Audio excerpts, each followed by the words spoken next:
Hello friends, welcome है आप सभी का आपके इस कृष्णा एजुकेशन यूट्यूब चैनल पर, जो केवल और केवल बोर्ड एग्जामिनेशन की तैयारी करवाने के लिए बनी है।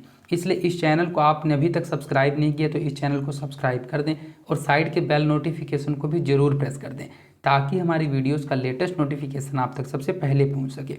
आज मैं आपको इस वीडियो में कक्षा 11 हिंदी दिगंत भाग 1 का 7वां पार्ट सिक्का बदल गया का ऑब्जेक्टिव क्वेश्चंस करवाने वाला हूं। अर्थात आज मैं आपको सिक्का बदल गया पार्ट का मल्टीपल चॉइस क्वेश्चन आंसर करवाने वाला हूं। और अगर आपको सिक्का बदल गया पार्ट का एक्सप्लेनेशन या फिर हिंदी दिगंत भाग 1 के किसी भी चैप्टर के एक्सप्लेनेशन ऑब्जेक्टिव या फिर सब्जेक्टिव क्वेश्चंस की वीडियो को देखना है तो आप डिस्क्रिप्शन में दिए गए लिंक हिंदी दिगंत क्लास 11 फुल सिलेबस के प्लेलिस्ट को जरूर चेकआउट कीजिएगा। वहाँ पर आपको इस बुक के सभी चैप्टर्स के सभी तरह के वीडियोज़ मिल जाएंगे और यहाँ सभी विषयों का PDF बिल्कुल फ्री दिया जाता है। तो इस फ्री PDF को प्राप्त करने के लिए आप हमारे टेलीग्राम चैनल को ज्वाइन कर लीजिए। टेलीग्राम चैनल का लिंक डिस्क्रिप्शन में भी दिया हुआ है और आप टेलीग्राम एप्लीकेशन में कृष्णा एजुकेशन 12 सर्च करके भी ज्वाइन हो सकते हैं। तो चलिए बिना किसी देरी के अब इस क्लास को स्टार्ट करते हैं। इसमें मैं आपको सबसे पहले वस्तुनिष्ठ कुछ प्रश्न उत्तर कराऊंगा और उसके बाद कुछ रिक्त स्थानों की पूर्ति करे वो क्वेश्चन करवाऊंगा। तो ये क्वेश्चन आपको, अगर आपने पाठ पढ़ रखा होगा तो आपको पहले से ही याद होगा। तो अगर आपने पाठ पढ़ रखा है तो मेरे क्वेश्चन को पढ़ते ही आप इन क्वेश्चंस का आंसर लाइव चैट में देते हुए चलिएगा। और अगर आपने पाठ को नहीं पढ़ा है तो सिर्फ इस क्लास को लास्ट तक देखिएगा, मेरी बातों को ध्यान केंद्रित करके सिर्फ सुनते हुए चलिएगा। मेरी कोशिश यही रहेगी कि इस क्लास में ही मैं आपको सभी प्रश्न बिल्कुल अच्छे से याद करवा दूं, इसलिए इस क्लास को लास्ट तक देखिएगा। और मैं सिर्फ इतना ही कहूँगा, इस क्लास के बाद एक बार इसके एक्सप्लेनेशन वाले PDF को कम से कम जरूर पढ़ लीजिएगा। तो हमारा पहला क्वेश्चन है, सिक्का बदल गया किनकी रचना है? कृष्णा सोबती की, भोला पासवान शास्त्री की, कृष्ण कुमार की, या फिर इनमें से किसी की नहीं। तो मैंने आपको बताया था सिक्का बदल गया पाठ की जो लेखिका थी उनका नाम था कृष्णा सोबती। तो इसका सही आंसर ऑप्शन नंबर क हो जाएगा। सिक्का बदल गया किनकी रचना है? तो सिक्का बदल गया जो रचना है वो कृष्णा सोबती जी की रचना है और ये एक लेखिका थी। सिक्का बदल गया की पृष्ठभूमि क्या है? आज़ादी की लड़ाई, भारत का विभाजन, भारत पाक संबंध, या फिर इनमें से कोई नहीं।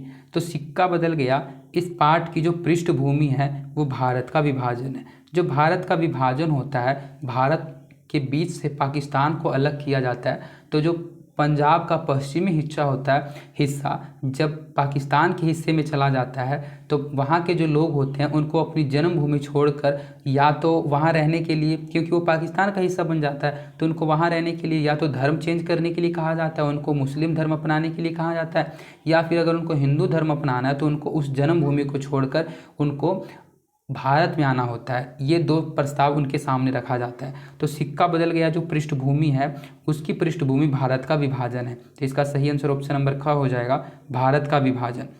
मैंने पाठ में इसका स्टोरी बिल्कुल अच्छे से समझा रखा है।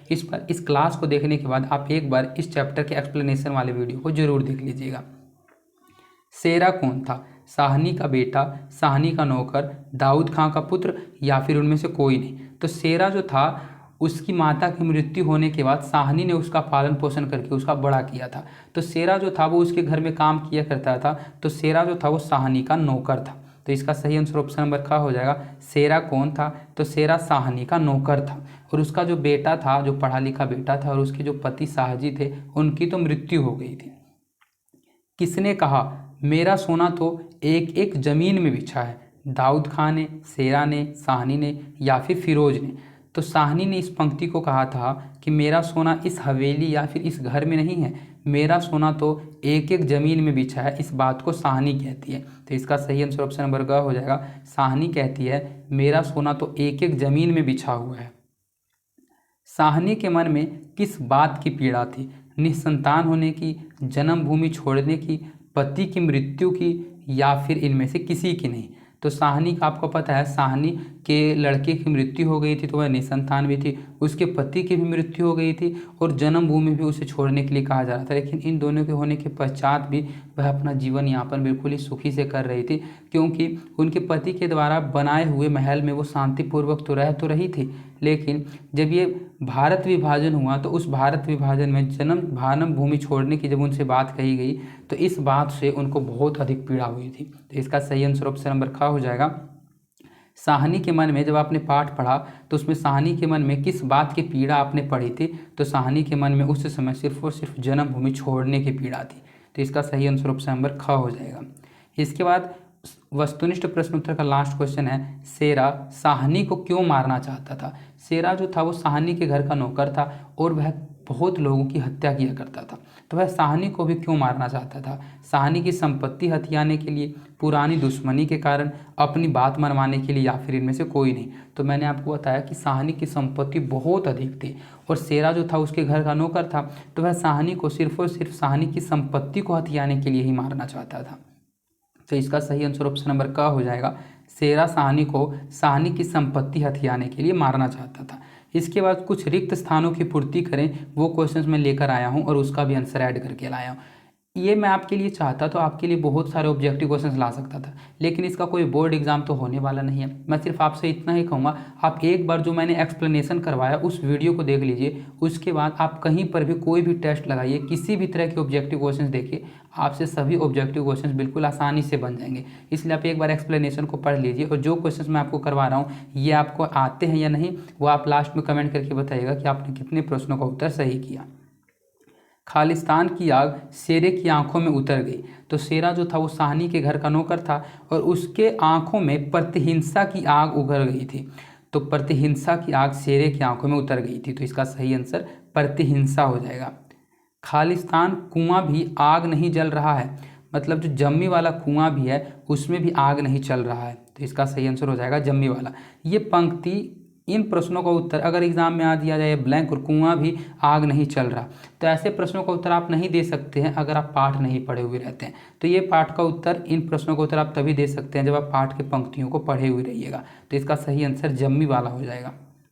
इसके बाद हमारा 9वां प्रश्न है, मेरा सोना तो एक एक खालिस्तान में बिछा है। तो मैंने अभी आपको बताया ऑब्जेक्टिव क्वेश्चंस में भी यही बात लिखी हुई थी कि साहनी इस पंक्ति को कहते हुए कहती है कि मेरा सोना तो एक एक जमीन में बिछा हुआ, तो इसका यहाँ जो सही आंसर होगा वो जमीन हो जाएगा।